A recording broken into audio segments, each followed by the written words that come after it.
করতে দেখা যায়। তারা এদেশের সমাজের খাঁজে বাজে থাকা ইসলামের কৃষ্টি কালচার এবং সংস্কৃতিগুলোকে ধুয়ে মুছে পরিষ্কার করবার জন্য শত সহস্র উদ্যোগ নিয়েছে। আমাদেরকে কোরআনের শিক্ষা ধারণ করে, কোরআনের শিক্ষাকে প্রচার করে, কোরআনের শিক্ষাকে প্রতিষ্ঠিত করে ব্যক্তির মধ্যে, ঘরে, পরিবারে, সমাজে, রাষ্ট্রে, সংবিধানে, আইনে, সংসদে, সর্বত্র কোরআনের শিক্ষাকে বাস্তবায়ন করে সেই সমস্ত ভিনদেশী অপসংস্কৃতি চাপিয়ে দেওয়ার ষড়যন্ত্রকে মোকাবেলা করতে হবে ইনশাআল্লাহ। ভাইরা আমার, আর সেজন্য সূরা হুজরাতের এই শিষ্টাচারের শিক্ষা আমাদের জীবনে খুবই গুরুত্বপূর্ণ। আমরা যখনই কোনো সম্মানীয় ব্যক্তির কাছে আমরা থাকব, তাদের কথার উপরে কথা বলা, তাদের সাথে তর্ক করা, তাদের সামনে আগ বেড়ে কথা বলা, এমনকি তারা যখন চলবেন তাদের সামনে সামনে হাঁটা, এই সবগুলো কোরআনের এই শিষ্টাচারের যে শিক্ষা আছে এর পরিপন্থী। প্রিয় নবী সাল্লাল্লাহু আলাইহি সাল্লামের সময়কার একটি ঘটনা, এক ব্যক্তি তার বাবার সাথে হেঁটে যাচ্ছিলেন, বোঝা যাচ্ছিল না যে তাদের মধ্যে বাবাকে সন্তানকে। অনেক সময় বাপ সন্তানের বাহ্যিকভাবে দেখে বোঝা যায় না, এরকম কোনো কোনো ক্ষেত্রে হয়। জিজ্ঞেস করা হলো তাদেরকে, তোমাদের মধ্যে বাবাকে সন্তানকে? বলা হলো যে অমুক বাবা অমুক সন্তান।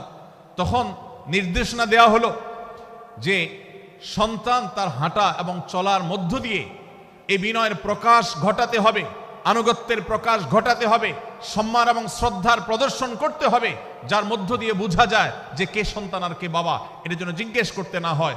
আজ আমাদের যারা তরুণ আছি, আমরা যুবক আছি, আমরা অনেকেই পশ্চিমা সংস্কৃতি দ্বারা প্রভাবিত হয়ে আমরা শিষ্টাচারের এই গণ্ডি এবং সীমানা পার হয়ে চলে গেছি।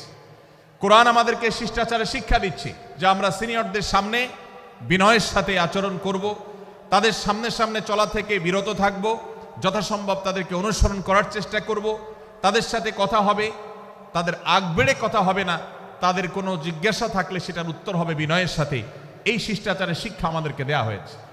এবং একইভাবে সূরা হুজরাতের প্রথম বার্তার মধ্যে নবী সাল্লাল্লাহু আলাইহি সাল্লামের সাথে আরেকটি শিষ্টাচার শেখানো হয়েছে, তা হলো আল্লাহ রাব্বুল আলামিন আমাদের কণ্ঠকে, আমাদের আওয়াজকে, আমাদের কথাকে নবী সাল্লাল্লাহু আলাইহি সাল্লামের কথার চাইতে যেন আগ বেড়ে না যায়, তার চাইতে যেন উঁচু কণ্ঠে আমরা কথা না বলি, তার চাইতে যেন উচ্চ স্বরে কথা না বলি, সেই শিক্ষা দিয়েছেন, সেই শিষ্টাচারের শিক্ষা আমাদেরকে দেওয়া হয়েছে। ভাইরা আমার, প্রিয় নবী সাল্লাল্লাহু আলাইহি সাল্লামের সাহাবীরা নবী সাল্লাল্লাহু আলাইহি সাল্লামের প্রতি আদব এবং শিষ্টাচার এত বেশি প্রদর্শন করতেন যে নবী করিম সাল্লাল্লাহু আলাইহি সাল্লামের প্রতি এই শিষ্টাচারের কথা যখন বলা হয়, সাহাবীরা অনেকে নবী করিম সাল্লাল্লাহু আলাইহি সাল্লামের সাথে কথা বলতে রীতিমতো ইতস্তত বোধ করছিলেন যে কিভাবে কথা বলবো, না জানে জোরে হয়ে যায় এবং তাতে না জানে আমি বেয়াদবের কাতারে শামিল হয়ে যাই, শিষ্টাচার বহির্ভূত কাজ করে ফেলি। এবং আল্লাহ তাআলা যে সতর্কীকরণ করেছেন সূরা হুজরাতের এই 1 থেকে 5 নম্বর আয়াতের মধ্যে, তার আওতায় আমি না জানে পড়ে যাই। তখন সাহাবায়ে কেরাম বিনয় এবং বিনম্রতা অবলম্বন করেছেন এবং তারা একরকম বিপাকে পড়ে গেছেন। এতটা তারা সভ্য ছিলেন, এতটা তারা নম্র ছিলেন, এতটা তারা বিনম্র আচরণ করতেন নবীজির সাথে। ভাইরা আমার, এই বিষয়টিও আমরা শুধুমাত্র আমাদের প্রিয় নবীজির জন্য নয়, এটি আমাদের মা বাবা, আমাদের সম্মানের পাত্র যারা আছেন, আমাদের বয়সে যারা সিনিয়র আছেন, তাদের সামনে কথা বলার সময় আমরা মেনটেন করে চলবো। অর্থাৎ আমরা উচ্চ কণ্ঠে তাদের সামনে কথা বলবো না। এই মাহফিলে এখনো শত শত হাজারো মানুষ হয়তো এমন আছেন যারা মায়ের সামনে, বাবার সামনে, বড় ভাইয়ের সামনে, শিক্ষকের সামনে, সিনিয়রদের সামনে, মুরব্বীদের সামনে, ওলামাদের সামনে উচ্চ কণ্ঠে কথা বলেন। প্রিয় ভাইরা আমার, আমরা মুসলমানদের সন্তান, আমরা মুহাম্মদ সাল্লাল্লাহু আলাইহি সাল্লামের উম্মত, আমরা আবু বকর, ওমর, ওসমান, আলী রাদিয়াল্লাহু আজমাইনের অনুসারী, আমরা কোরআনের অনুসারী। কোরআনের অনুসারী কখনো বেয়াদব হতে পারে? কোরআনের অনুসারী কখনো বেয়াদব হতে পারে? কোরআন যে শিষ্টাচারের শিক্ষা দিয়েছে, এই শিক্ষা আজ আমাদের মধ্যে ধারণ করতে হবে, আমাদের সন্তানদের শেখাতে হবে, আমাদের ঘরে ঘরে এই শিক্ষা চর্চা করতে হবে, আমাদের সমাজে এটিকে প্রতিষ্ঠিত করতে হবে। পশ্চিমা সংস্কৃতির যে ছোবল, সে ছোবল আমাদের সন্তানদেরকে আজকাল অনেক ক্ষেত্রে বেয়াদবে পরিণত করছে, তাদের অনেক সময় শিষ্টাচার থেকে বের করে দিচ্ছে। তারা কখনো স্বাধীনতার নামে, কখনো মত প্রকাশের নামে, কখনো বিভিন্ন নামে তারা কিন্তু হারিয়ে যাচ্ছে। আজকের এই বাস্তবতাকে উপলব্ধি করে সূরা হুজরাতের 1 থেকে 5 নম্বর আয়াত এর শিক্ষাকে আমাদের মধ্যে ধারণ করতে হবে। আল্লাহ তাআলা আমাদের সবাইকে সেই তৌফিক দান করুন। ভাইরা আমার, সূরা হুজরাতের প্রথম বার্তা প্রিয় নবী সাল্লাল্লাহু আলাইহি সাল্লামের সাথে শিষ্টাচার, আল্লাহ এবং তার রাসূলের সামনে, আল্লাহ এবং তার রাসূলের সামনে আগ বেড়ে কোনো কথা না বলা, আগ বেড়ে কোনো আচরণ না করা, এটা তার প্রতি শিষ্টাচারের অংশ। এবং আল্লাহ রাসূলের সামনে উচ্চ কণ্ঠে জোরে কথা না বলা, এটাও তার প্রতি শিষ্টাচারের অংশ। আল্লাহ তাআলা আমাদেরকে এই শিষ্টাচার আমাদের জীবনের প্রত্যেকটা পদে পদে ধারণ করার তৌফিক দান করুন, বলুন আমিন। ভাইরা আমার, সূরা হুজরাতের দ্বিতীয় যে শিক্ষা, সেই শিক্ষাটা বর্ণিত হয়েছে এই সূরার 6 থেকে 8 নম্বর আয়াত। 6 থেকে 8 নম্বর এই আয়াতের মধ্যে আল্লাহ রাব্বুল আলামিন আমাদেরকে দ্বিতীয় শিক্ষা দিয়েছেন, ঈমানদার কখনো কোনো কথা বলার আগে সেই কথা সত্য কিনা, বাস্তব কিনা সেটি যাচাই বাছাই না করে বলবে না। ঈমানদার কখনো গুজবে কান দিবে না। ঈমানদার কখনো শোনা কথার উপরে ভিত্তি করে কোনো সিদ্ধান্ত গ্রহণ করবে না। এই শিক্ষাটাও আজকের বাস্তবতার আলোকে আমাদের সমাজের জন্য অত্যন্ত গুরুত্বপূর্ণ এবং প্রয়োজনীয়। প্রিয় ভাইরা আমার, আমাদের চতুর্পাশে যদি আমরা তাকাই, আমরা দেখতে পাবো সোশ্যাল মিডিয়াতে, ফেসবুকে আজকাল কোনো তথ্য উপাত্ত পেলে সেটার পরখ করা ছাড়া, যাচাই বাছাই করা ছাড়া, সত্য অসত্য নিরূপণ করা ছাড়া আমরা অনেকে সেটার প্রচার প্রচারণা নেমে যাই। আমরা অনেকে সেটার শেয়ার দেওয়া শুরু করে দেই। আমরা অনেকে এটার উপর ভিত্তি করে অনেককে নিন্দা মন্দ করা শুরু করে দেই। এমনকি আজ আমরা যেই জায়গায় দাঁড়িয়ে আছি, বাংলাদেশের যে সামাজিক বাস্তবতা, সেই বাস্তবতার আলোকে বলা যায় অনেক সময় অনেক ব্যক্তিকে সমাজে মিডিয়ার মাধ্যমে নানাভাবে হয়রানি করে তাকে খারাপ মানুষ হিসাবে, কালপ্রিট হিসাবে দেখানো হয়, অথচ তার দোষ, যে সমস্ত দোষের কথা তাকে বলা হয়, যে সমস্ত দোষে তাকে দোষী বানানো হয়, সে সমস্ত দোষ থেকে তিনি শত সহস্র গুণ পবিত্র এবং পরিচ্ছন্ন। ভাইরা আমার, আজকের এই বাস্তবতায় আমাদেরকে বিশেষ করে লক্ষ্য রাখতে হবে যে আমরা যেই কোনো মূল্যে, যেই কোনো ভাবে যেন কোনো প্রকার গুজবে কান না দেই, বেঁচে থাকি। আল্লাহ তাআলা আমাদেরকে তৌফিক দান করুন। ভাই, এদিকে অনেক বেশি বাঁশির আওয়াজ শোনা যাচ্ছে। স্বেচ্ছাসেবকরা বাঁশির আওয়াজ দেওয়া ছাড়া আপনারা ভলান্টিয়ারি করুন। এত বেশি বাঁশির আওয়াজ আসছে যে কথা বলা কঠিন হয়ে যাচ্ছে। অনুগ্রহ করে বাঁশির আওয়াজ কম করে আপনারা ভলান্টিয়ারি করুন। এখনো অনেক বাঁশির আওয়াজ শোনা যাচ্ছে, বাঁশির আওয়াজগুলো বন্ধ করুন। মাশাআল্লাহ, এখন বন্ধ হয়েছে। আমরা মেহেরবানি করে বাম পাশের থেকে কিছুটা আওয়াজ পাচ্ছি, একটু নীরব নিস্তব্ধ হওয়ার জন্য অনুরোধ করছি। একটু নীরব নিস্তব্ধ না হলে কথা বলা যাবে না। অনুগ্রহ করে আমরা একটু সহযোগিতা করি এবং সবাই নীরব থাকি। ভলান্টিয়াররা অপ্রয়োজনে বাঁশির আওয়াজ দিবেন না, অপ্রয়োজনে বাঁশির আওয়াজ দিবেন না। আমাদের দেশে শব্দ দূষণ, শব্দ সন্ত্রাস, এটা এদেশের কমন কালচার হয়ে গেছে। রাস্তা যাবেন, প্রয়োজনে অপ্রয়োজনে গাড়ির হর্ন বাজাবে। যে কোনো প্রোগ্রামে যাবেন, প্রয়োজনে অপ্রয়োজনে বাঁশি বাজানো হবে।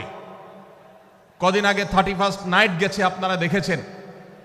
এত প্রচার প্রচারণা, এত সতর্কীকরণের পরেও, আইন শৃঙ্খলা রক্ষাকারী বাহিনী এত সতর্ক থাকার পরেও আপনারা দেখেছেন এক শ্রেণীর বুদ্ধি প্রতিবন্ধীরা তারা 31st নাইট উদযাপনের নামে শব্দ সন্ত্রাস করেছে। শত শত হাজারো মানুষের কষ্টের কারণ হয়েছে। প্রিয় ভাইয়েরা আমার, ধর্ম হোক আর রাজনীতি, বিনোদন হোক আর আনন্দ হোক, যেই কোনো নামে যদি শব্দ সন্ত্রাস সৃষ্টি করে বা অতিরিক্ত শব্দ দূষণ করে, শব্দ সৃষ্টি করে মানুষকে অতিষ্ঠ করার কারণ হয়, সেটা কোনো সভ্য সমাজের দৃশ্য হতে পারে না।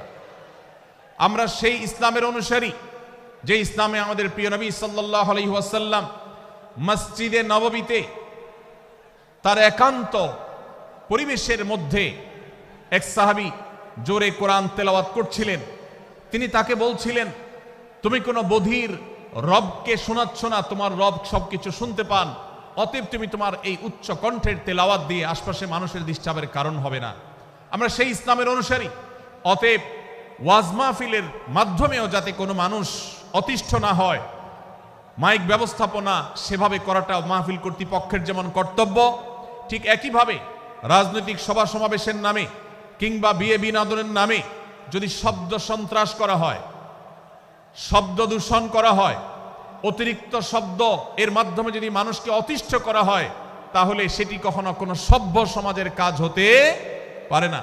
প্রিয় ভাইরা, এই জন্য আপনারা যারা তরুণ আছেন বয়সে, আপনাদেরকে আমি অনুরোধ করতে চাই, বিবাহ অনুষ্ঠানকে কেন্দ্র করে, আকিকাকে কেন্দ্র করে, নানা অনুষ্ঠানকে কেন্দ্র করে যে শব্দ সন্ত্রাস আমাদের দেশে হয়, এটি আমাদেরকে থামাতে হবে ইনশাআল্লাহ। আমরা যদি সবাই সজাগ হয়ে যাই, আমরা যদি সবাই সতর্ক হই, সচেতন হই, ইনশাআল্লাহ এই যে শব্দ দিয়ে মানুষকে কষ্ট দেওয়ার অপসংস্কৃতি, বিশেষ করে ভিনদেশি যে অপসংস্কৃতি আমদানি করা হয়েছে, এই অত্যাচার এদেশে থামাতে হবে ইনশাআল্লাহ। আল্লাহ আমাদের সবাইকে তৌফিক দান করুন। ভাইরা আমার, আমরা আমাদের আশেপাশে কোনো তরুণরা যদি এরকম শব্দ করে, গান বাজিয়ে অন্য মানুষকে অতিষ্ঠ করে, ঈদের সময় দেখা যায় বিশেষ করে সে সমস্ত যুবকদেরকে কাউন্সিলিং করতে হবে, তাদেরকে বোঝাতে হবে যে তোমার আনন্দ কখনো আরেকজনের বেদনার কারণ হতে পারে না। বহু হার্টের রোগী আছেন, বহু অসুস্থ মানুষ আছেন, বহু ছোট শিশু আছে যাদের কষ্টের কারণ হয়। বিধায় আমরা কখনো আমাদের শব্দ দিয়ে কাউকে কষ্ট হতে দিব না। আল্লাহ আমাদের সবাইকে তৌফিক দান করুন। মাশাআল্লাহ, অনেকটা নীরব নিস্তব্ধ হয়েছে। আমি যে জায়গাটা ছিলাম আবার সেখানে ফিরে যাই।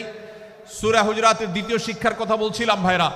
6 থেকে 8 নম্বর আয়াত যদি আপনি পাঠ করেন সূরা হুজুরাতের, আপনি দেখতে পাবেন সেখানে আল্লাহ রাব্বুল আলামিন ঈমানদারদেরকে যেই কোনো সংবাদ, যে কোনো তথ্য, বিশেষ করে অনির্ভরযোগ্য সূত্র থেকে যখন পাবে, ফাসিক থেকে যখন শুনবে, যার ভিতরে আল্লাহর ভয় নাই সেরকম মানুষ থেকে যখন পাবে, সেই সংবাদ তথ্য উপাত্ত যাচাই করা ছাড়া সেই সংবাদ যেন বলে না বেড়ায়।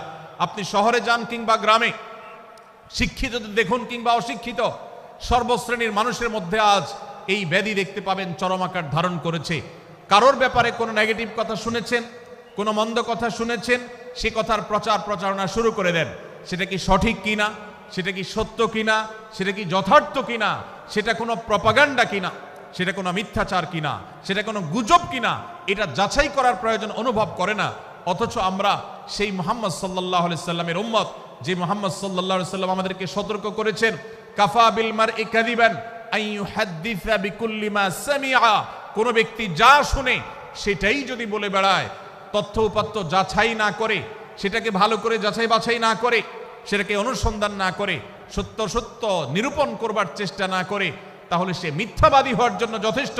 এজন্য আজকের এই মাহফিল থেকে আমরা অঙ্গীকার করে যাব, আজকের এই মাহফিল থেকে আমরা নিয়ত করে যাব, এই মজলিসে বসে এই মুহূর্তে নিজে নিজে সংকল্প করব, আমার জীবনে সোশ্যাল মিডিয়া কিংবা ফেসবুকে, ইউটিউবে অথবা অফলাইনে আমার বাস্তব জীবনে আমি কখনো কোনো মানুষ সম্পর্কে যে কোনো তথ্য উপাত্ত পেয়ে ভুল কোনো ধারণা, মন্দ কোনো ধারণা কারো প্রতি পোষণ করব না। কোনো তথ্য উপাত্ত যদি পাই, কোনো সংবাদ যদি পাই অনির্ভরযোগ্য সূত্রে, তাহলে সেক্ষেত্রে সেটা যাচাই বাছাই করা ছাড়া আমি সেটাকে বিশ্বাস করতে যাব না। এটাই হলো আমাদের ঈমানের দাবি। ভাইরা আমার, একজন ঈমানদার এতটা সরল হবে না যে যা শুনবে সে সেটাকে বিশ্বাস করে বসবে। একজন ঈমানদার এতটা বাস্তবতা থেকে দূরে থাকবে না যে তিনি তার পাওয়া কোনো সংবাদকে অনুসন্ধান করবে না। আল্লাহ তাআলা আমাদের সবাইকে সূরা হুজুরাতের এই দ্বিতীয় শিক্ষাটাকে আমাদের জীবনে ভালো করে ধারণ করার তৌফিক দান করুন। আল্লাহ বলেছেন, ইয়া আইয়ুহাল্লাযীনা আমানু, হে ঈমানদারেরা, ইন জাআকুম ফাসিকুম বিনাবাইন ফাতাবায়ানু, তোমাদের কাছে কোনো ফাসিক, যার মধ্যে আল্লাহর ভয় নেই, এরকম কোনো মানুষ যদি কোনো সংবাদ উপস্থাপন করে, এমনকি গণমাধ্যমেও যদি কোনো সংবাদ প্রচারিত হয়, সংবাদদাতার মধ্যে যদি আল্লাহর ভয় না থাকে, সে যদি টাকার বিনিময়ে কারোর চরিত্র হনন করতে পারে, সে যদি অ্যাডভার্টাইজ পেয়ে কোনো কোম্পানির হয়ে দালালি করতে গিয়ে অন্য কারোর বিরুদ্ধে কোনো মিথ্যাচার করে, সে যদি বিদেশিদের এজেন্ডা বাস্তবায়ন করতে গিয়ে আলেম সমাজের চরিত্রকে কলঙ্কিত করে, কোনো ভালো মানুষকে দোষী হিসাবে সাব্যস্ত করে, তো আল্লাহ তাআলা আমাদেরকে সতর্ক করেছেন, ফাতাবায়ানু, সেই সংবাদ সত্য কিনা আমাদেরকে যাচাই করতে হবে। আন তুসিবু কওমান বিজাহালাহ ফাতুসবিহু আলা মা ফাআলতুম নাদিমিন, যদি আমরা যাচাই বাছাই না করে যা শুনি সেটাকে বিশ্বাস করতে থাকি, তাহলে আমরা এক সময় লজ্জিত হতে হবে, অনুতপ্ত হতে হবে আমাদের এই ভুল অবস্থানের কারণে। এজন্য ভাইরা, আজকের এই মাহফিল থেকে আমরা প্রতিশ্রুতি নিজের সঙ্গে নিজে দিয়ে যাব যে আমরা কখনো কোনো তথ্য উপাত্ত পেলে, কোনো সংবাদ পেলে, সেটাকে বিশেষ করে কারোর চরিত্র সম্পর্কিত যদি হয়, কারোর সম্পর্কে নেগেটিভ যদি হয়, তাহলে সেটাকে বিশ্বাস করবার আগে ভালো করে অনুসন্ধান করব। যতক্ষণ আমি নিশ্চিত না হব ততক্ষণ পর্যন্ত সেটার প্রচার করব না। আল্লাহ তাআলা আমাদের সবাইকে কোরআনের এই শিক্ষাটাও আমাদের জীবনে ধারণ করবার তৌফিক দান করুন। ভাইরা আমার, তৃতীয় যে শিক্ষা সূরা হুজুরাতের, সেটি হলো আল্লাহ রাব্বুল আলামিন সূরা হুজুরাতের 9 এবং 10 নম্বর আয়াতে ঈমানদারদের মধ্যে যদি কখনো মতভিন্নতা, মতপার্থক্য, যে এটা যদি মারামারিতে পরিণত হয়, ঈমানদারদের মধ্যে যদি কখনো দুই পক্ষ গন্ডগোল এবং ফাসাদের মধ্যে লিপ্ত হয়ে যাওয়ার মতো দৃশ্যের অবতারণা হয়, তাহলে আমরা যেন আমাদের মুসলমান ভাইদের ঘর পোড়ার মধ্যে আলু পোড়া দিতে না যাই। আমরা যেন আমাদের মুসলমান ভাইদের মধ্যকার বিভেদকে আরো বৃদ্ধি করতে সহায়তা না করি। আমরা যেন মীমাংসার পথ অবলম্বন করি। আমরা যেন তাদের মধ্যকার সম্পর্কের যে অবনতি হয়েছে সেটাকে দূর করবার চেষ্টা করি। আল্লাহ রাব্বুল আলামিন এই নির্দেশ দিতে গিয়ে বলেছেন, ওয়া ইন তাইফাতানি মিনাল মুমিনিনা ইকতাতালু, যদি ঈমানদারদের দুটি দল, দুটি গ্রুপ নিজেদের মধ্যে মারামারিতে লিপ্ত হয়ে যায়, ফাসলিহু বাইনাহুমা, তাহলে তোমরা সেই বিবাদমান দুটি দলকে মীমাংসা করবার চেষ্টা করবে। আজ আমাদের মধ্যে এরকম বহু বিষয়কে কেন্দ্র করে মুসলমানদের মধ্যে অনেক সময় মুখোমুখি অবস্থান আমরা দেখতে পাই, যা দুর্ভাগ্যজনক, যা হওয়ার কথা ছিল না। এমনকি জাগতিক বিষয়ে যেমন হয়, ধর্মের নামে, ইসলামের নামে আজ আমরা হাজার হাজার টুকরা হয়েছি। আজ গোটা বিশ্বে আমাদের মুসলমানদের যে অবস্থান দুর্বল হয়েছে, এর অন্যতম প্রধান কারণ হলো আমাদের অনৈক্য। আমরা যদি আজ আহলে কিবলা, আহলে সুন্নাহ ওয়াল জামাআতের অনুসারীরা নানান মত এবং পথের অনুসারী হওয়া সত্ত্বেও, নানান থট এবং পন্থার অনুসারী হওয়া সত্ত্বেও, আমরা যদি মৌলিক বিষয়গুলোর উপর সবাই ঐক্যবদ্ধ থাকতাম, আমরা যদি আল্লাহ তাআলার দেওয়া ইত্তিহাদ মাল ইখতিলাফ, বৈচিত্র্যময় ঐক্য, বিভিন্ন বিষয়ে মতভিন্ন থাকা সত্ত্বেও মৌলিক বিষয়ে ঐক্যমতে আমরা যদি থাকতে পারতাম, আমাদের মধ্যে যদি মুসলিম ভ্রাতৃত্ববোধ থাকতো, আমাদের মধ্যে যদি বলয় ভিত্তিক যে দেয়াল আর প্রাচীরগুলো আছে সেগুলো যদি না থাকতো, তাহলে আজ বাংলাদেশের বাস্তবতা হলো, বাংলাদেশে আল্লাহর কোরআন, আল্লাহ রাসূল সাল্লাল্লাহু আলাইহি ওয়াসাল্লামের হাদিসের আলোকে বাংলাদেশ আজ অটোমেটিক পরিচালিত হতো, ঠিক কিনা বলেন? আমরা যদি আজ ঐক্যবদ্ধ থাকতাম, তাহলে এদেশের হাতে গোনা যাবে এরকম স্বল্প সংখ্যক নাস্তিকেরা, ইসলাম এবং মুসলমানদের শত্রুরা, তারা আমাদেরকে নিয়ে তারা আজ যে খেলা খেলছে, আমাদেরকে যে তারা শাসন করছে, আমাদেরকে যে তারা তাদের অধীনস্থ করে রাখছে, আমাদের উপরে যে আজ ভিনদেশি কালচার চাপিয়ে দিচ্ছে, আমাদের উপরে তারা যে আজ কর্তৃত্ব করছে, আমাদেরকে আজ টুকরা টুকরা করছে, এই দুঃসাহস তারা কোনোদিন দেখাতে পারতো না যদি আমরা ঐক্যবদ্ধ থাকতাম। ভাইরা আমার, এই জন্য আমরা সব বিষয়ে সবাই একমত হব না। আজকের এই মাহফিলে যত মানুষ এসেছেন সবাই সব বিষয়ে একমত নন। এমনকি আজকের এই মাহফিল কর্তৃপক্ষ যে আয়োজন করছেন 3 দিন ব্যাপী, এই মাহফিলে আপনারা দেখেছেন এখানে কওমি এবং আলিয়া উভয় জায়গা থেকে বক্তা নির্বাচন করা হয়েছে, অসাধারণ সমন্বয় করা হয়েছে। এটি একটি ঐক্যের বার্তা। আমরা আশা করব মাঠ পর্যায়ে আমরা যারা কাজ করব, আমরা প্রত্যেকে আমাদের অন্য মতের, ভিন্ন মতের যে সমস্ত মুসলমান ভাইরা আছেন, তার সাথে আপনার কোনো থটগত মত পার্থক্য থাকতে পারে, চিন্তাগত কোনো ভিন্ন মত থাকতে পারে, কিন্তু দিন শেষে তিনি আপনার মুসলমান ভাই। তার আল্লাহ আর আপনার আল্লাহ এক, তার রাসূল এবং আপনার রাসূল এক, তার কেবলা এবং আপনার কেবলা এক, তার কোরআন আর আপনার কোরআন এক, তার নামাজ আর আপনার নামাজ এক, তার রোজা আর আপনার রোজা এক, তার যাকাত এবং আপনার যাকাত এক, তার সাথে আপনার মোটা এবং মৌলিক বিষয়ে কোনো মত পার্থক্য নাই। অতএব ছোটখাটো বিষয়কে কেন্দ্র করে আপনি যদি তাকে আপনার প্রতিপক্ষ মনে করেন, আপনি যদি তাকে আপনার শত্রু মনে করেন, এটা হবে আপনার ইসলামের জন্য, আপনার জন্য, এদেশের মুসলমানদের জন্য সবচেয়ে বড় ভুল। ভাইরা আমার,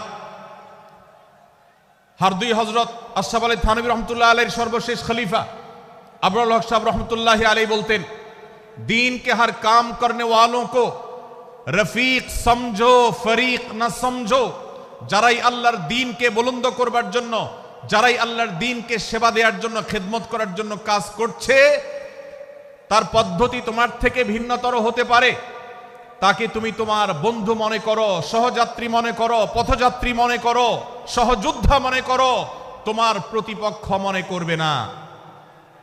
প্রিয় ভাইরা আমার, আজ বাংলাদেশে ইসলাম যতটা পিছিয়ে আছে তার প্রধান কারণ হলো আমাদের অনৈক্য। আজ আমরা যদি আমাদের মধ্যকার যে সমস্ত দেয়াল এবং প্রাচীরগুলো, অদৃশ্য প্রাচীরগুলো উঠে আছে, যেগুলো আমাদের মুসলিম ভ্রাতৃত্বকে ভেঙে খান খান করে দিয়েছে, টুকরো টুকরো করে দিয়েছে, যদি আজ আমরা সে সমস্ত অদৃশ্য প্রাচীরগুলো দূরে সরাতে পারতাম, আমার ভিন্ন মতের ভাইকে যদি আমার ভাই মনে করতে পারতাম, তার যদি আমি কল্যাণকামী হতে পারতাম, আল্লাহর কোরআনের ঘোষণা অনুযায়ী এই মুসলমানদের ঐক্যবদ্ধ শক্তিকে দমাবার শক্তি পৃথিবীর কারোর নাই, কারোর নাই, কারোর নাই।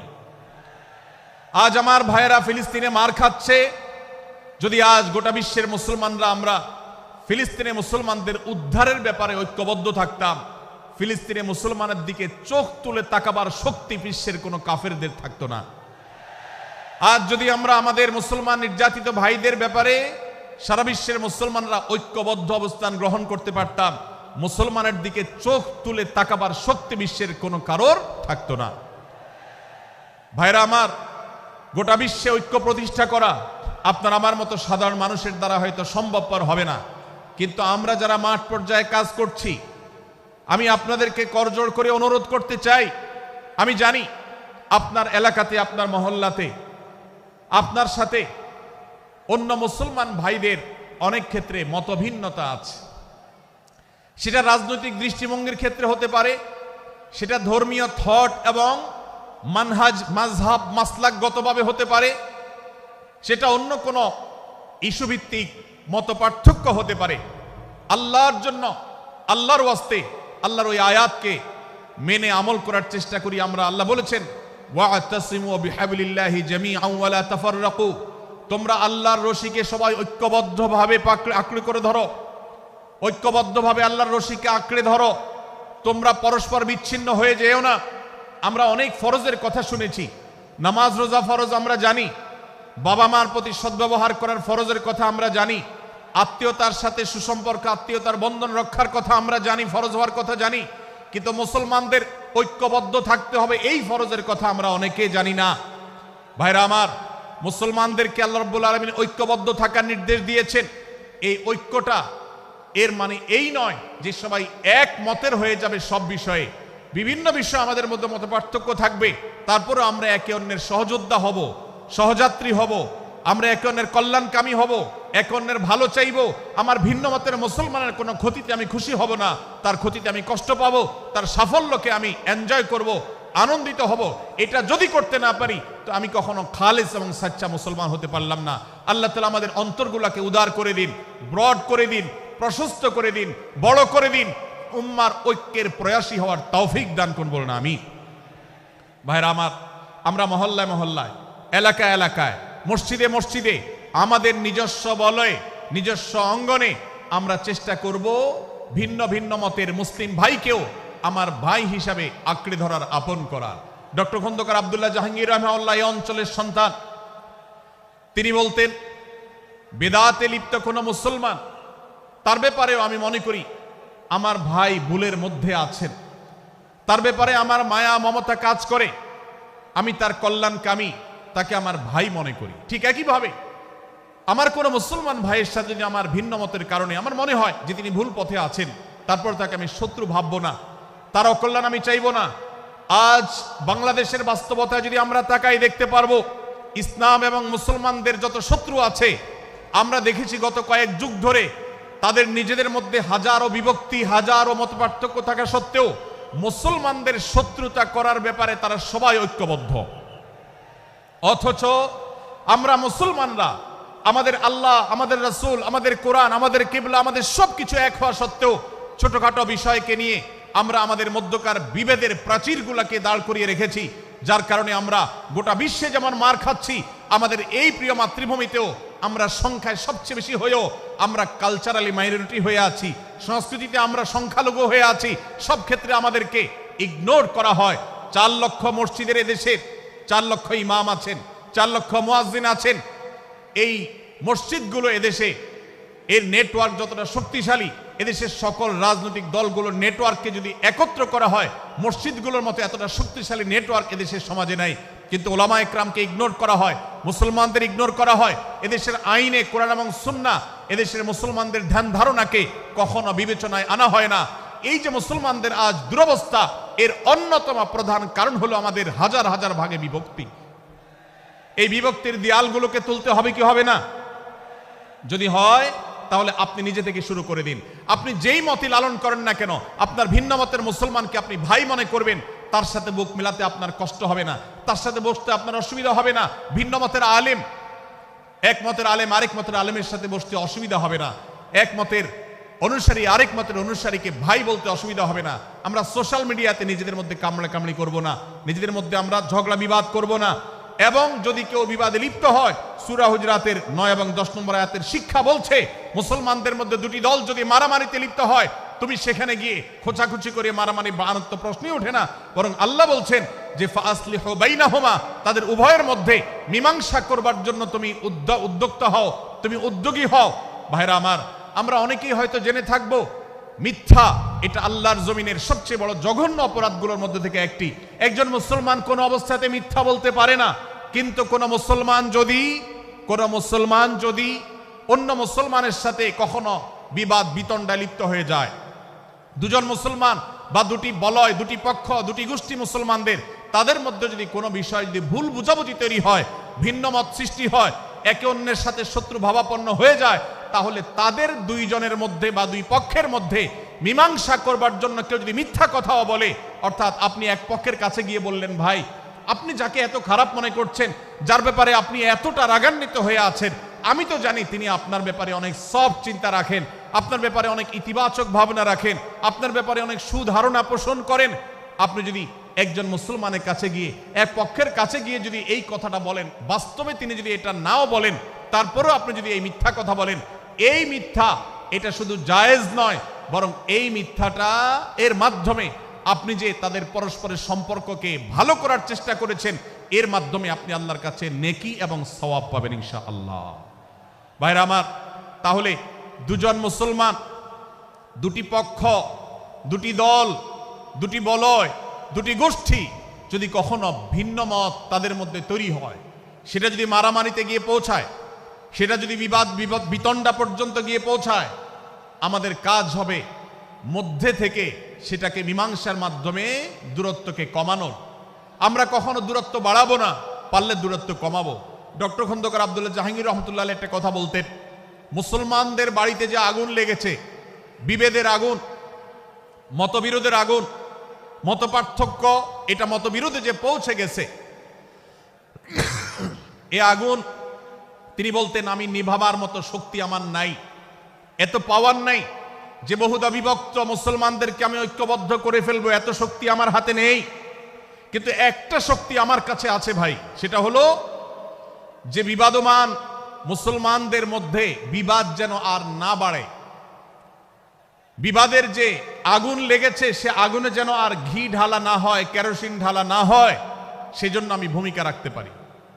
আমি আপনাদেরকে বিনয়ের সাথে অনুরোধ করতে চাই, যত বিষয় নিয়ে আমাদের মুসলমানদের পরস্পরের মত পার্থক্য আছে, হতে পারে সেটা মাসআলা নিয়ে, হতে পারে সেটা রাজনৈতিক অবস্থানকে কেন্দ্র করে, হতে পারে অন্য কোনো বিষয়কে কেন্দ্র করে, আল্লাহর ওয়াস্তে আপনি বিভেদ মিটাতে পারেন আর না পারেন, বিভেদ যেন না বাড়ে সেজন্য আপনি অবস্থান গ্রহণ করবেন, বিভেদ বাড়ার ক্ষেত্রে কোনো ভূমিকা পালন করবেন না, এবং সব সময় উম্মার ঐক্য প্রয়াস চাইবেন, প্রয়াস চালাবেন, উম্মার ঐক্য চেষ্টা করবেন। আল্লাহর কাছে আপনি যে দোয়াগুলো করেন, এর মধ্যে একটা দোয়া যেন এটাও থাকে, হে আল্লাহ, আমরা বহুদা বিভক্ত হয়ে গেছি, আমরা টুকরা টুকরা হয়ে গেছি, যার কারণে তোমার ভাষ্য অনুযায়ী ফাতাফশালু ওয়া তাযহাবা রিহুকুম, আজ আমাদের শক্তি শেষ হয়ে গেছে, আমরা দুর্বল হয়ে গেছি। আজ বাংলাদেশের বাস্তবতা যদি আমরা বলি, যে দেশের 90-95 ভাগ মানুষ মুসলমান, সে দেশে আজ হাতে গোনা কিছু নাস্তিক, কিছু ইসলাম বিদ্বেষী, মুসলমান বিদ্বেষীরা, তারা আমাদেরকে আজ উঠা বসা করায়, তারা আমাদের আইন নির্ধারণ করে, তারা আমাদের শাসক নির্ধারণ করে, তারা আমাদের সব বিষয়গুলোকে নির্ধারণ করে দেয়। আমাদের সন্তানরা পাঠ্যপুস্তকে কি পড়বে সেটাও ইসলাম বিদ্বেষীরাই ঠিক করে দেয়। ভাইরা আমার, এই অবস্থার যদি পরিবর্তন চাই তাহলে আমাদের মধ্যকার দূরত্বগুলো কমাতে হবে। এজন্য আপনার দোয়ার মধ্যে আল্লাহর কাছে নিবেদন করুন, আল্লাহ আপনি আমাদের মধ্যকার বিভেদগুলো কমিয়ে দিন, আল্লাহ আমাদের ওলামাদেরকে ঐক্যবদ্ধ করে দিন, আল্লাহ আমাদেরকে ইত্তেহাদ মাল ইখতিলাফ, বৈচিত্র্যময় ঐক্য, মতভিন্ন থাকা সত্ত্বেও মৌলিক বিষয় ঐক্যবদ্ধ হওয়ার তৌফিক দান করুন। সীসাঢালা প্রাচীরের মতো আমাদেরকে কাঁধে কাঁধ মিলিয়ে আল্লাহ এবং তার রাসূল সাল্লাল্লাহু আলাইহি সাল্লামের আদেশ নিষেধকে ব্যক্তি, সমাজ, পরিবার, রাষ্ট্রে সর্বত্র বাস্তবায়নের জন্য কাজ করার তৌফিক দান করুন। আমরা আমাদের দোয়ার মধ্যে মুসলমানদের ঐক্যের জন্য দোয়া করব তো ইনশাআল্লাহ। আল্লাহ তাআলা আমাদেরকে সেই তৌফিক দান করুন। ভাইরা আমার, তাহলে সূরা হুজুরাতের তৃতীয় শিক্ষা বলছিলাম 9 থেকে 10 নম্বর আয়াতে আল্লাহ রাব্বুল আলামিন মুসলমানদের মধ্যে যদি কখনো বিবাদ, বিতণ্ডা, মারামারি, হানাহানি সৃষ্টি হয় তাহলে সেটিকে মীমাংসা করবার কথা বলেছেন। অতএব যদি কোনো স্বামী স্ত্রীর মধ্যেও কখনো মনোমালিন্য তৈরি হয়, আপনার যদি সেখানে ভূমিকা রাখবার সুযোগ থাকে, আপনি চেষ্টা করবেন উভয়ের মধ্যে দূরত্বটা কমাবার জন্য। আমরা অনেকে আজকাল নামাজ কালাম পড়ি, রোজা রাখি, দাড়ি রাখি, অনেক ভালো ভালো কথা বলি, অথচ দুজনের মধ্যে গন্ডগোল লাগলে আমরা সেখানে এক পক্ষ হয়ে আরেক পক্ষকে আমরা খেপিয়ে তুলি। পারলে অনেকে চগলখড়ি করেন, প্রত্যেক পক্ষের কাছে গিয়ে অপর পক্ষের ব্যাপারে মিথ্যা কথা বলে তাদের মধ্যে ভেজাল কারো বাড়িয়ে দেন। এই জন্য নবী সাল্লাল্লাহু আলাইহি সাল্লামের ঐতিহাসিক হাদিস রয়েছে, লা ইয়াদখুলুল জান্নাতা নাম্মাম, যে ব্যক্তি চগলখড়ি করে, দুজনের মধ্যকার গন্ডগোল ফাসাদ বৃদ্ধিতে যে ব্যক্তি ভূমিকা রাখে, ভেজাল লাগায়, এই চগলখোর কখনো জান্নাতে যাবে না। আমাদের অনেকেরই এই দুঃস্বভাব আছে, এই খারাপ চরিত্র আছে। সূরা হুজুরাত এই যেন আমাদের আজকের যে সমাজ বাস্তবতা আছে, আমাদের যে ব্যাধি আছে ব্যক্তিগত পর্যায়ে, আমাদের পরিবারের, সমাজের সর্বত্র যে ব্যাধিগুলো ছেয়ে গেছে, সূরা হুজুরাতের প্রতিটি আয়াত যেন সেই ব্যাধির সবচেয়ে বড় মহৌষধ, সেটা যেন সবচেয়ে বড় প্রতিষেধক, সেটা যেন সবচেয়ে বড় সমাধান। এই জন্য আমি বলেছি শুরুতে, আমার যদি আল্লাহ শক্তি সামর্থ্য দিতেন, প্রত্যেক মুসলমানের হাতে পায়ে ধরে সূরা হুজুরাতের 18টি আয়াত, প্রত্যেকটি আয়াত আমি আমার মুসলমান ভাইদেরকে বলতাম, বারবার পড়ুন, বারবার পাঠ করুন, বোঝার চেষ্টা করুন, জীবনকে পরিবর্তন করুন। এদেশে নামাজি মুসলমান আপনি কম বেশি পাবেন, এদেশে রোজাদার মুসলমান কম বেশি পাবেন, এদেশে হজ আদায়কারী মুসলমান কম বেশি পাবেন, এদেশে তাসবিহরত মুসলমান কম বেশি পাবেন, কিন্তু এদেশে আচার আচরণ, কাজ কারবার, আখলাক এবং বান্দার হক এবং অধিকার, অন্যের অধিকার সংশ্লিষ্ট বিষয়ে সচেতন মুসলমান আপনি খুব বেশি পাবেন না। আর এই জন্যই আমাদের জান্নাতের পথে অনেক বড় অন্তরায় হয়ে আছে। আজ আমাদের চরিত্রগুলো নষ্ট হয়ে গেছে। আমরা নামে মুসলমান, আমরা চগলখড়ি করি, আমরা নামে মুসলমান, দুজনের মধ্যে গন্ডগোল সৃষ্টি করে দেই। গন্ডগোল আগে থেকে সৃষ্টি থাকলে সেটাকে বাড়াবার চেষ্টা করি। আমরা নামে মুসলমান, আমাদের শিষ্টাচার নাই, আদব নাই, লেহাজ নাই। এই জন্য সূরা হুজুরাতের প্রতিটি আয়াত আমাদেরকে শিক্ষা দেয়। আল্লাহ তাআলা আমাদের সকলকে এই শিক্ষাগুলো আজকের এই মাহফিল থেকে আমাদের বুকের ভেতরে পরম যত্ন সহকারে নিয়ে যাওয়ার এবং আমাদের জীবনকে পরিবর্তন করার তৌফিক দান করুন।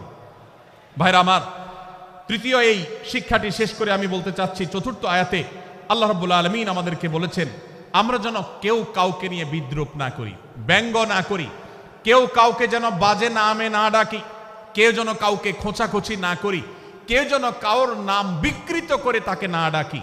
ভাইরা আমার, এই আয়াতটি আমি শুরুতে তেলাওয়াত করেছি। আল্লাহ বলেছেন, ইয়া আইয়ুহাল্লাযীনা আমানু লা ইয়াসখার কওমুম মিন কওমিন আসা আন ইয়াকুনু খায়রাম মিনহুম।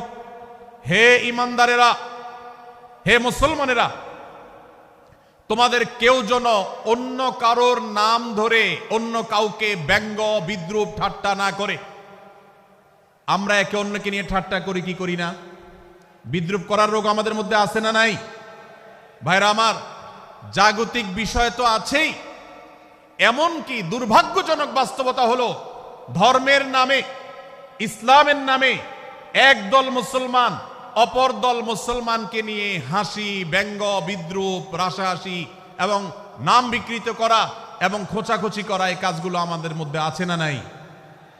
আমরা যারা ইসলামের খেদমত মনে করে আমার ভিন্ন মতের, ভিন্ন দলের মুসলমানকে খোঁচাখুচি করি, আমরা যারা আল্লাহর খেদমত মনে করে, ইসলামের সেবা মনে করে, দাওয়াতের কাজ মনে করে, ইসলাম প্রচার মনে করে ভিন্ন মতের অন্য দলের মুসলমানকে নিয়ে ব্যঙ্গ, বিদ্রূপ আর হাসাহাসি করি, তাদেরকে সোশ্যাল মিডিয়াতে, অনলাইনে, অফলাইনে তুচ্ছ-তাচ্ছিল্য করি, আল্লাহর শপথ করে বলছি, এটা ইসলামের সেবা নয়, এটা হলো প্রবৃত্তির পূজা, এটা হলো আপনার নফসের পূজা, এটা হলো আপনার প্রবৃত্তির গোলামি করা, এটা আল্লাহর গোলামি নয়, এটা ইসলামের খেদমত নয়, এটা ইসলামের 12টা বাজানো। ভাইরা আমার, একজন মুসলমান অন্য মুসলমানকে নিয়ে ব্যঙ্গ বিদ্রুপ করতে পারে না। আমার মুসলমান ভাই যদি কোনো ভুল কথা বলে, ভুল কাজ করে, আমি যথাযথ নিয়মে তাকে সংশোধনের চেষ্টা করব। সমালোচনা করার দরকার হলে সেটাও করব, কিন্তু হাসাহাসি নয়, বিদ্রুপ নয়, ব্যঙ্গ করা নয়। আজ আমাদের তরুণদের মধ্যে এটা একটা আর্টে পরিণত হয়েছে। আপনারা রোস্টিং ভিডিওর কথা কম বেশি সবাই জেনে থাকবেন। রোস্টিং ভিডিওর কথা আপনারা জানেন কি জানেন না? ভাইরা আমার, রোস্টিং ভিডিও নামটা দেখেন, অর্থাৎ কাউকে রোস্ট করা। আমরা মুরগি রোস্ট করার কথা জানি, এখন মানুষ রোস্ট করার সিস্টেম শুরু হয়েছে। একজন মানুষের কোনো ভুল কিছু পেয়েছেন, অবশ্যই আপনি সমালোচনা করবেন। আপনি একজন মুসলমান হিসেবে জানতে হবে কারোর ভুলের সমালোচনার মূলনীতি আছে। মূলনীতি আছে না নেই? কোরআন এবং সুন্নাহর বাতানো যে প্রিন্সিপাল, সেটাকে লক্ষ্য করে, সেটাকে আমলে নিয়ে, সেটাকে ধরে ধরে যদি আপনি সমালোচনা না করেন, তাহলে আপনার এই সমালোচনা এটাই আপনাকে জাহান্নামে নেওয়ার কারণ হতে পারে। ভাইরা আমার, আপনি কাউকে রোস্ট করার নামে, কাউকে সমালোচনা করার নামে, হতে পারে কেউ ভুল করেছেন, কিন্তু সেটা করতে গিয়ে যদি তার অধিকার নষ্ট করেন, আপনি সীমা ছাড়িয়ে চলে যান, আপনি যদি ব্যঙ্গ বিদ্রুপ করে হারামের পর্যায়ে চলে যান, তাহলে সূরা হুজরাতের আয়াতের আলোকে আপনি কবিরা গুনাহে লিপ্ত হলেন। আমরা অনেকে আছি যে ব্যক্তিগত পর্যায়ে এই বিদ্রুপ করাটাকে আমরা কোনো বিষয় মনে করছি না। সোশ্যাল মিডিয়াতে অনেকগুলো ভিডিও ক্লিপ আছে, আপনাদের চোখে নিশ্চয়ই পড়েছে, আমার চোখে বহু পড়েছে, যে অনেক সময় দেখা যায় বিনোদনের নামে কাউকে খোঁচাখুচি করা, কাউকে অপমান করা, কাউকে হয়তো ধাক্কা দিয়ে পানিতে ফেলে দেয়া, কাউকে কষ্ট দেয়া, কাউকে হয়তো প্রতারিত করা, এটাকে আমরা এনজয় করি। অনেক ভিডিও ক্লিপে দেখা যায় এভাবে কাউকে কোনোভাবে অপমানিত করে, কাউকে কোনোভাবে ধোকা দিয়ে বোকা বানিয়ে আমরা এনজয় করি, আমরা হাসাহাসি করি। আমাদের রুচি নষ্ট হতে হতে আজ এই পর্যায়ে এসেছে যে এটা আমাদের এনজয়ের বিষয় হয়েছে, এটা আমাদের আনন্দের বিষয় হয়েছে। ভাইরা আমার, সূরা হুজরাতের এই আয়াত, অর্থাৎ 11 নম্বর আয়াত, এই আয়াত বলছে আমাদের জন্য কোন মুসলমানকে, কোন মানুষকে ব্যঙ্গ বিদ্রুপ করা হারাম। কোন মুসলমানকে ব্যঙ্গ বিদ্রুপ করা কি হারাম। অতএব আপনি রসিকতা করেও যদি কারোর সাথে ব্যঙ্গ বিদ্রুপ করেন এবং সেটা যদি তার মনে কষ্ট হওয়ার কারণ হয়, তিনি যদি সমাজের মানুষের কাছে হেয় প্রতিপন্ন হন, তাহলে ইসলামী শরিয়ার দৃষ্টিকোণ থেকে সারা বিশ্বের সমস্ত ওলামাদের ঐক্যমতে সেটা হারাম। আমরা চুরি করা হারাম জানি, আমরা ডাকাতি করা হারাম জানি, আমরা মাদক সেবন করা হারাম জানি, আমরা নামাজ ত্যাগ করা হারাম জানি। এই সমস্ত হারাম থেকে আমরা অনেকেই বেঁচে থাকি, কিন্তু আমি আমার মুসলমান ভাইয়ের চরিত্র হনন করছি, শুধুমাত্র সাধারণ জীবনযাত্রার ক্ষেত্রে করছি তা নয়, এমনকি ধর্মের নামে, ইসলাম প্রচারের নামে, দাওয়াতের নামে আমরা আমাদের প্রতিপক্ষ মুসলমান ভাইকে নিয়ে অনেক সময় ব্যঙ্গ বিদ্রুপ করি, হাসাহাসি করি, তাকে ছোট করি, তাচ্ছিল্য করি, হেয় করি, তার সম্মানহানি করি। আমরা জানি না আমাদের প্রিয় নবী সাল্লাল্লাহু আলাইহি ওয়াসাল্লাম এর একটা হাদিস আমাদের সামনে রয়েছে, সহিহ মুসলিমে বর্ণিত হয়েছে। নবী করিম সাল্লাল্লাহু আলাইহি ওয়াসাল্লামের এই হাদিস আজ সবচাইতে অসহায় হাদিস। অসহায় হাদিস এই জন্য বললাম যে আজকের এই হাদিসের উপরে কেউ আমল করে না, এই হাদিসটাকে কেউ পাত্তা দেয় না, এই হাদিসকে কেউ গুরুত্ব দেয় না, অথচ এই হাদিস প্রত্যেক মুসলমানের বুকে বুকে ঝুলিয়ে রাখা দরকার। এই হাদিস আমাদের ঘরে ঘরে ঝুলানো দরকার, এই হাদিস আমাদের অফিসগুলোতে শোভা পাওয়া দরকার, এই হাদিস আমাদের জীবনে বাস্তবায়ন হওয়া দরকার। নবী করিম সাল্লাল্লাহু আলাইহি ওয়াসাল্লাম সেই হাদিস বর্ণনা করেছেন। আবু হুরায়রা রাদিয়াল্লাহু তাআলা আনহু তিনি বলেছেন, লা তাহাসাদু, লা তাহাসাদু, হে মুসলমানরা, তোমরা কেউ কাউকে কখনো হিংসা করবে না, কেউ কাউকে হিংসা করবে না। আমাদের মধ্যে হিংসা আছে না নাই? হিংসা আছে না নাই? আমরা একে অন্যকে হিংসা করি। একদল মুসলমান অন্য দল মুসলমানকে হিংসা করে, কেউ কারো ভালো দেখতে পারে না। ভাইরা আমার, আল্লাহ নবী বলেছেন, লা তাহাসাদু, তোমরা একে অন্যকে হিংসা করো না। ওয়ালা তানাজাসু, কেনা বেচা করতে গিয়ে কেউ কাউকে ধোকা দিও না, প্রতারণা করো না। ওয়ালা তাবাগাদু, তোমরা একে অন্যের সাথে শত্রুতা বিদ্বেষ পোষণ করবে না। ওয়ালা তাদাবারু, তোমাদের কেউ যেন কারোর পেছনে লেগে না থাকে, কাউকে অবজ্ঞা যেন না করে। ওয়ালা ইয়াবি' আহাদুকুম আলা বাই'i আখিহি, এবং তোমাদের কেউ যেন আরেকজনের কেনা বেচার উপরে সেখানে ইন্টারফেয়ার করে সে যেন সেখানে কোনো প্রকার ক্ষতিগ্রস্ত কাউকে না করে। ওয়াকুনু ইবাদাল্লাহি ইখওয়ানা, হে মুসলমানরা তোমরা আল্লাহর বান্দা ভাই ভাই হয়ে থাকো। তোমাদের মধ্যে মতপার্থক্য থাকুক, দলগত মতপার্থক্য, অবস্থানগত মতপার্থক্য, থটগত মতপার্থক্য, মাযহাব মাসলাবগত মতপার্থক্য থাকুক, কিন্তু তোমরা আল্লাহর বান্দা ভাই ভাই হয়ে থাকো। এক দলের মুসলমানকে আল্লাহ তাআলা ভাই ভাই হতে বলেন নাই, এক গ্রুপের মুসলমানকে আল্লাহ ভাই ভাই হতে বলেন নাই, এক বলয়ের মুসলমানকে আল্লাহ ভাই ভাই হতে বলেন নাই, নিজ দলের মুসলমানের সাথে আল্লাহ ভাই ভাই থাকতে বলেন নাই। আল্লাহ বলেছেন সকল মুসলমানদের সাথে ভাই ভাই হয়ে থাকার জন্য, ভ্রাতৃত্বের বন্ধনে থাকার জন্য। এজন্য আল্লাহ নবী সাল্লাল্লাহু আলাইহি ওয়াসাল্লাম সে নির্দেশ করেছেন। আল্লাহ নবী সাল্লাল্লাহু আলাইহি ওয়াসাল্লাম আরো বলেছেন, আল মুসলিমু আখুল মুসলিম, মুসলমান মুসলমানের ভাই, লা ইয়াজলিমুহু ওয়ালা ইয়াখযুলুহু, কোন মুসলমান কোন মুসলমানকে জুলুম করতে পারে না, তার আইল ঢেলতে পারে না, তার জমি দখল করতে পারে না, তার অধিকার নষ্ট করতে পারে না, তাকে কথা দিয়ে অত্যাচার করতে পারে না, ওয়ালা ইয়াখযুলুহু, তাকে অপমানিত করতে পারে না, লাঞ্ছিত করতে পারে না, ওয়ালা ইয়াকযিবুহু, তার সাথে মিথ্যা বলতে পারে না, ওয়ালা ইয়াহকিরুহু, তাকে তাচ্ছিল্য করতে পারে না। আত্তাকওয়া হাহুনা, আত্তাকওয়া হাহুনা, আত্তাকওয়া হাহুনা। নবীজি তিনবার নিজের বুকের দিকে তাকিয়ে দেখিয়েছেন, তাকওয়া এখানে, তাকওয়া এখানে, তাকওয়া এখানে। আমাদের অন্তরকে ভালো করতে হবে, সমস্ত মুসলমানদের জন্য উদার হতে হবে, কলিজাকে বড় করতে হবে, মনটাকে ব্রড করতে হবে, প্রশস্ত করতে হবে, অন্য মুসলমানকে ভাই মনে করতে হবে। কোন ভিন্ন মতের মুসলমানের সাথে শত্রুতা পোষণ করা যাবে না। ভাইরা আমার, অতএব এই হাদিসকে সামনে রেখে এই হাদিসের শেষ অংশে নবী সাল্লাল্লাহু আলাইহি ওয়াসাল্লাম বলেছেন, আল মুসলিমু কুল্লুল মুসলিমি আলাল মুসলিমি হারামুন দমুহু ওয়া মালুহু ওয়া ইরদুহু। এক মুসলমানের জন্য অন্য মুসলমানের তিনটি জিনিসকে আল্লাহ তাআলা হারাম করে দিয়েছেন। কোন মুসলমানের রক্ত এটা প্রবাহিত করা, কাউকে হত্যা করা যেরকম হারাম, কোন মুসলমানের সম্পদ অন্যায়ভাবে আপনি ভোগ করবেন, দখল করবেন, মেরে দিবেন, এটা হারাম। ঠিক একইভাবে কোন মুসলমানের সম্মান নষ্ট করবেন, ইজ্জত নষ্ট করবেন, সম্ভ্রম নষ্ট করবেন, অপমান করবেন, এটাকে আল্লাহ তাআলা হারাম করেছেন।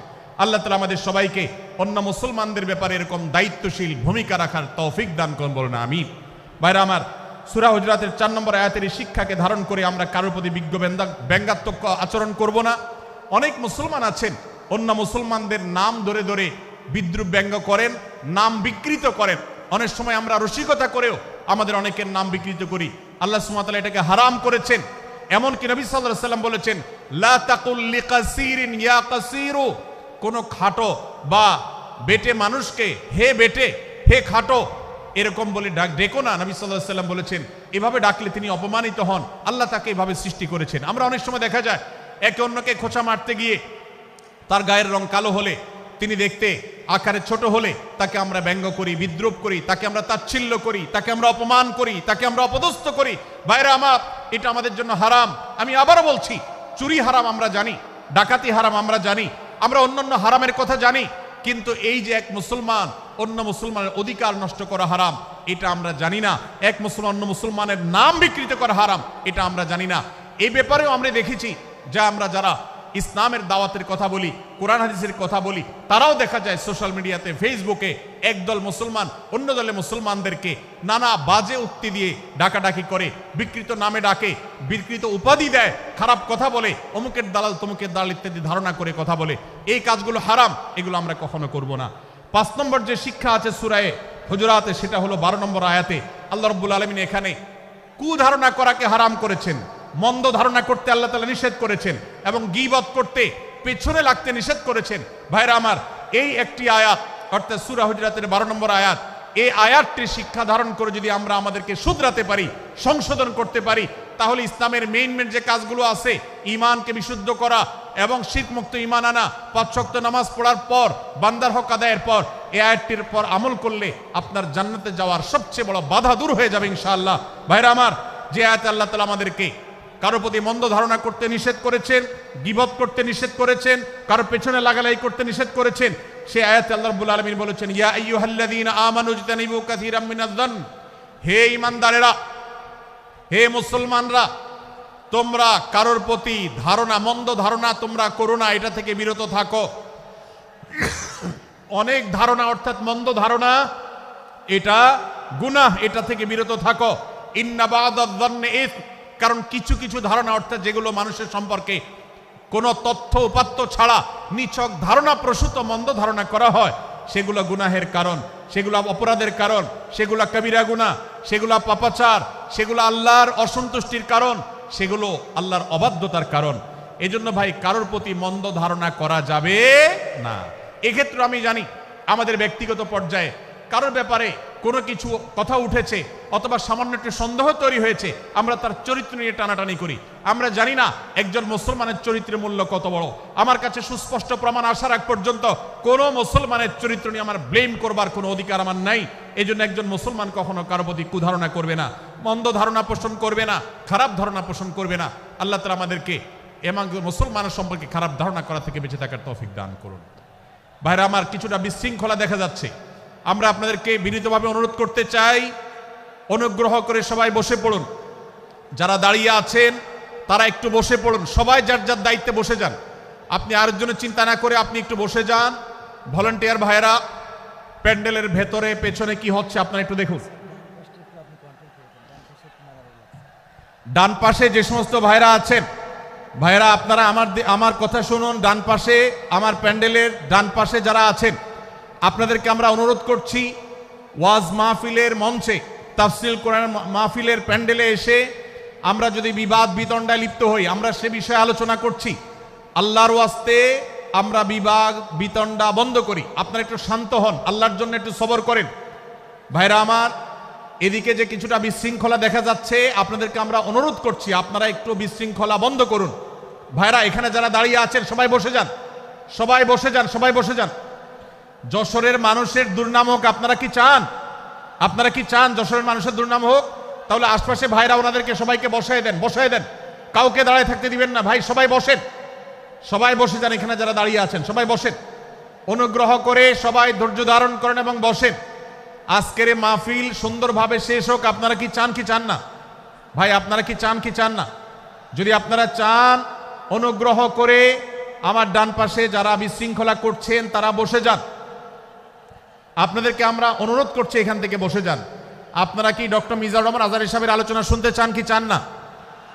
যদি চান তাহলে মেহেরবানি করে আওয়াজ বন্ধ করে পরিবেশ শান্ত করুন। এখানে অল্প কিছু মানুষের মধ্যে বিশৃঙ্খলা দেখা যাচ্ছে।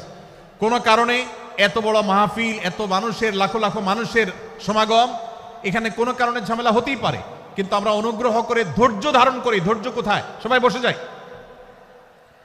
সবাই বসে যান, আওয়াজ বন্ধ করেন। ভলান্টিয়ার ভাইয়েরা এদিকে বিনয়ের সাথে মানুষদেরকে বসানোর জন্য চেষ্টা করেন। আশেপাশের যারা আছেন বসে, তারা দাঁড়ানো ভাইদেরকে হাতে পায়ে ধরে বসান, সবাই সবাইকে টান দিয়ে বসান। ভাই এ পাশে যারা বিশৃঙ্খলা আচরণ করছেন তারা আপনারা একটু বসেন। আপনারা যদি বিশৃঙ্খলা আচরণ না থামান তাহলে সেক্ষেত্রে মাহফিল সুন্দরভাবে শেষ করা যাবে না। আমার আলোচনার শেষের দিকে আমরা আলোচনা শেষ করে এশার নামাজ পড়ব, তারপরে আমাদের শেষ অধিবেশন হবে ইনশাআল্লাহ। তারপরে শেষে নামাজ, ওকে ওকে, আপনার মাঝে আপনার শেষের পরে ওই যে মামা 15 মিনিট ওনার ব্যাপারে ধারণা দিন অথবা মাসের ব্যাপারে। তারপরে ভাই মেহেরবানি করে আপনারা শান্ত হন। আমাদের আলোচনার পর আজকের আমাদের প্রধান আকর্ষণ এবং প্রধান বক্তা ডক্টর মিজানুর রহমান আজহারী হাফিজাহুল্লাহ তিনি আসবেন, তিনি আলোচনা করবেন। তারপরে আমরা মাঠে ইনশাআল্লাহ সবাই জামাতের সাথে এশার সালাত আদায় করব। আমি কয়েক মিনিটের মধ্যে আলোচনা শেষ করব, আপনারা মেহেরবানি করে শান্ত হন। জাযাকুমুল্লাহ খাইর। ভাইরা আমার, আমি যে জায়গাটা ছিলাম, সূরা হুজরাতের 12 নম্বর আয়াতে আল্লাহ রাব্বুল আলামিন আমাদেরকে সূরা হুজরাতের 5ম শিক্ষা দিয়েছেন। মুসলমানদের জন্য যা গুরুত্বপূর্ণ তা হলো আমরা কারোর প্রতি মন্দ ধারণা করব না। এই ক্ষেত্রে ডক্টর আব্দুল্লাহ জাহাঙ্গীর রাহিমাহুল্লাহর একটা উক্তি আমার মনে পড়ে। তিনি বলেছেন যে আজ আমাদের যারা ধর্ম চর্চা করি, আমরা যারা নিজেদেরকে প্র্যাকটিসিং মুসলমান মনে করি, আমাদের সবচেয়ে হুজুরদের সবচেয়ে পছন্দের গুনাহ হলো মন্দ ধারণা করা, অন্যের ব্যাপারে খারাপ ধারণা করা।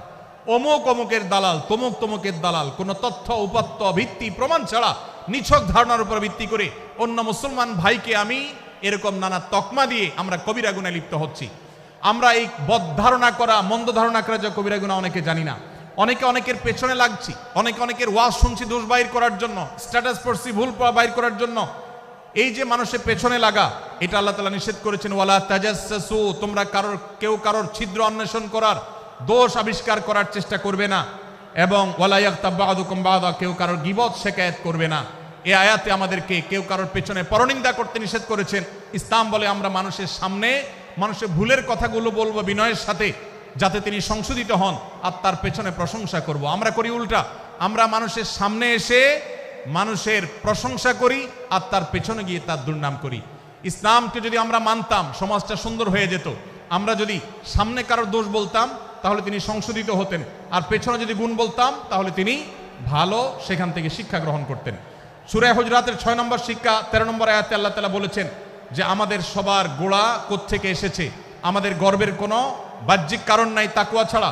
আল্লাহ বলেছেন ইয়া আইয়ুহান নাস ইন্না খালাকনাকুম মিন যাকারিন ওয়া উনসা, হে মানুষ সকল, তোমাদেরকে আমি মানুষ, নারী এবং পুরুষ, আদম এবং হাওয়া থেকে সৃষ্টি করেছি। ওয়াজআলনাকুম শুউবান ওয়া ক্বাবাইলা লিতাআরাফু, বিভিন্ন গোত্রে তোমাদেরকে আমি বিভক্ত করেছি পরিচয়ের জানার জন্য শুধুমাত্র। আর আল্লাহ বলেছেন শেষে ইন্নাল্লাহা আলিমুন খাবীর, তোমরা কি করো আল্লাহ জানে। অতএব আমাদের কারোর পর কারো কোনো শ্রেষ্ঠত্ব নেই তাকওয়া ছাড়া। আল্লাহ বলেছেন ইন্না আকরামাকুম ইনদাল্লাহি আতকাকুম, আমাদের মধ্যে সবচেয়ে মর্যাদাবান হবে তিনি যার মধ্যে তাকওয়া সবচেয়ে বেশি হবে। আমাদের কোনো বংশগত গৌরব, কোনো অঞ্চলগত গৌরব, অন্য কোনো গৌরব আমাদের থাকবে না, শুধু তাকওয়ার গৌরব আমাদের থাকতে পারে। সেটাও গর্ব, নিষিদ্ধ গর্ব বা অহংকারের মতো নয়, বরং সেটা আমাদের বিনয়ের জায়গা। সর্বশেষ 7 নম্বর যে শিক্ষা সূরা হুজরাতে রয়েছে সেটা 14 এবং 14 থেকে 18 নম্বর আয়াতে আল্লাহ তাআলা ঈমান এবং ইসলামের চিহ্ন উল্লেখ করেছেন। যে 6টা শিক্ষা উল্লেখ করা হয়েছে, এর আলোকে মুসলমানকে মুনাফিককে সেটা নিরূপণ হবে। এজন্য আল্লাহ তাআলা শেষে এটি উল্লেখ করেছেন। এই 7টি শিক্ষাকে ধারণ করে আমরা আমাদেরকে ভালো মুসলমান হিসেবে গড়ে তোলার চেষ্টা করব, আমাদের জীবনকে সাজাবার চেষ্টা করব। আল্লাহ তাআলা আমাদের সবাইকে তৌফিক দান করুন। আমি আবারও এক নজরে বলে শেষ করছি, সূরা হুজরাত কোরআনে কারীমের 26তম পারার একটি সূরা, 49 নম্বর সূরা, কোরআনের 18টি আয়াতের আছে। প্রথম থেকে 5 নম্বর আয়াত পর্যন্ত আল্লাহ রাসূলের সাথে আদব লেহাজ বজায় রাখা, শিষ্টাচার মেনটেন করা এবং সম্মানীয় ব্যক্তিদের সাথেও এখান থেকে আমরা শিক্ষা নিয়ে আদব লেহাজ বজায় রাখা, তাদের সামনে আগ বেড়ে কথা না বলা, আগ বেড়ে কাজ না করা, উচ্চকণ্ঠে কথা না বলাই শিক্ষা আল্লাহ দিয়েছেন। দ্বিতীয়ত, আমাদেরকে কোনো সংবাদ, বিশেষ করে অনির্ভরযোগ্য তথ্যের সংবাদ শুনে আমাদেরকে কারোর ব্যাপারে ধারণা করার আগে আল্লাহ তাআলা আমাদেরকে যাচাই করার শিক্ষা দিয়েছেন। আমরা যেন গুজবে, আমরা যেন ধারণাপ্রসূত কোনো তথ্যে আমরা যেন কান না দেই, সেই শিক্ষা আল্লাহ আমাদেরকে দিয়েছেন। এটি 6 থেকে 8 নম্বর আয়াতে, 9 থেকে 10 নম্বর আয়াতে আল্লাহ তাআলা মুসলমানদের 2 গ্রুপের মধ্যে গন্ডগোল দেখা দিলে মীমাংসা করতে বলেছেন, এবং 4 নম্বর শিক্ষা 11 নম্বর আয়াতে বিদ্রুপ করতে নিষেধ করেছেন আল্লাহ তাআলা, কারণ নাম ধরে ব্যঙ্গ করাকে হারাম করা হয়েছে। এবং 5 নম্বর শিক্ষা 12 নম্বর আয়াতে আল্লাহ তাআলা দিয়েছেন, কারোর প্রতি মন্দ ধারণা করা যাবে না, কারোর পেছনে লাগা যাবে না, এবং কারোর মন্দ নামে কাউকে ডাকা যাবে না, কারোর সমালোচনা তার পেছনে করা যাবে না, এগুলোকে হারাম করা হয়েছে। 6 নম্বর শিক্ষা 13 নম্বর আয়াতে আল্লাহ বলেছেন, আমাদের সবার মধ্যে কারোর কোনো শ্রেষ্ঠত্ব নাই তাকওয়া ছাড়া। যার তাকওয়া যত বেশি, আল্লাহ ভীতি যত বেশি, তিনি আল্লাহর কাছে তত শ্রেষ্ঠ এবং সেরা। 7 নম্বর সর্বশেষ শিক্ষা হলো 14 থেকে 18 নম্বর আয়াতে আল্লাহ রাব্বুল আলামিন ঈমানদারদের আলামত, মুনাফিকদের আলামত উল্লেখ করেছেন। সেখান থেকে শিক্ষা নিয়ে আমরা আমাদের ঈমানকে পরখ করার চেষ্টা করব, আমাদের আমলকে পরখ করার চেষ্টা করব। আল্লাহ তাআলা আমাদেরকে সূরা হুজরাতের আলোকে আমাদের জীবনকে গঠন করার তৌফিক দান করুন, বলুন আমিন। আল্লাহ তাআলা আমাদের সবাইকে আজকের এই তাফসীর কোরআন মাহফিল থেকে সূরা হুজরাতের এই 7টি শিক্ষাকে ধারণ করে ভালো মুসলমান, যে মুসলমান সম্পর্কে নবীজি বলেছেন আল মুসলিম আখুল মুসলিম, মুসলমান মুসলমানের ভাই। যে হাদিসে নবীজি বলেছেন যে আল মুসলিমু মান সালিম আল মুসলিমুনা মিন লিসানিহি ওয়া ইয়াদি, মুসলমান সে যার হাত আর মুখ দ্বারা অন্য কোনো মুসলমান কষ্ট পায় না, নিরাপদে থাকে। আমরা আমাদের সমাজকে শান্তিপূর্ণ সুশৃঙ্খল রাখতে হলে আমাদেরকে মুসলমান হতে হবে, ভালো মানুষ হতে হবে।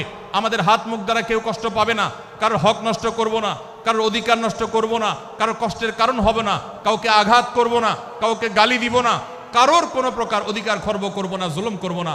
আল্লাহ তাআলা আমাদের সবাইকে কোরআন এবং হাদিস যে মুসলিমের চিত্র অঙ্কন করেছে, কোরআন এবং হাদিসে মুসলিমের যে রূপরেখা বর্ণনা করেছে, কোরআন এবং হাদিসে যে আদর্শ মুসলমানের চিত্র উপস্থাপন করেছে, আল্লাহ আমাকে, আপনাকে, আমাদের সবাইকে সেই মুসলমান হওয়ার তৌফিক দান করুন, বলুন আমিন।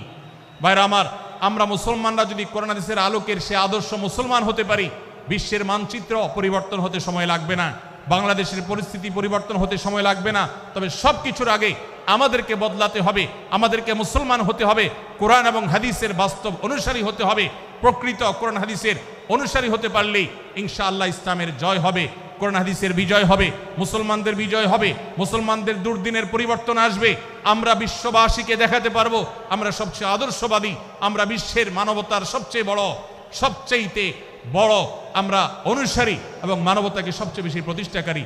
আল্লাহ তাআলা আমাদের সবাইকে বিশ্ব মানবতাকে, আমাদের ইসলামের সৌন্দর্যকে আমাদের ব্যক্তি জীবনে চর্চা করার মধ্য দিয়ে, পরিবার এবং সমাজে চর্চা করার মধ্য দিয়ে ইসলামের সৌন্দর্যকে আল্লাহ তাআলা তুলে ধরার তৌফিক দান করুন। জাযাকুমুল্লাহু খায়রা ওয়া আখিরু দাওয়ানা আলহামদুলিল্লাহি রাব্বিল আলামিন। ওয়াসসালামু আলাইকুম ওয়া রাহমাতুল্লাহি ওয়া বারাকাতুহু।